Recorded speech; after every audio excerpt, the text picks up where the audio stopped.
Üçbağçalık haqida qissa nomli kitobni 15 qo'yig'li bersam olamsiz. Kiros ketilib dexe ya. Üçbağçalık haqida qissa nomli asarga Nurg'ullo Amroq bu kitobni o'qay dedi.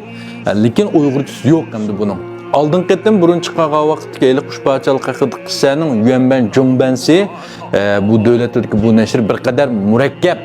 Biz o'qisak tushunolmay qolamiz, hatto Mahmud Ozbek tushunolmayman buni. Bu bir klassik asar o'g'ashqa, ichidagi klassik so'zlar nihoyat ko'p, maqol tamsil, idiom deganga o'xshash. Shuni bilan biz tushunolmay qolamiz.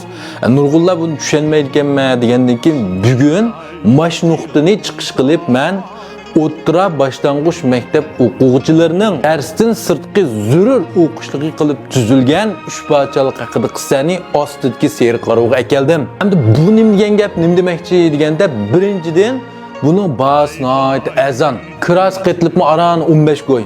İkinchidan bu nihoyat tushunishli o'rta boshlang'ich maktab o'quvchilari uchun zarur tuzilgan degandan keyin demak, sizning davlat til saviyangiz shu o'rta maktab o'quvchilik saviyangiz bo'lsa, o'qib tushuna olasiz. Buni orliqda bir qismlar voy mening mashta o'qiyotgan balam bor deb buning bir yaxshi kitob epray degan. 4 klassga asarni epasam tushuna olammi bu deganlar nurg'un chiqqan.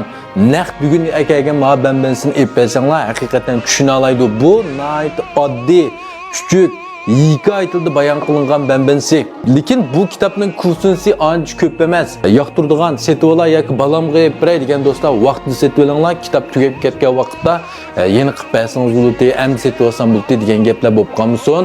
Rahmat.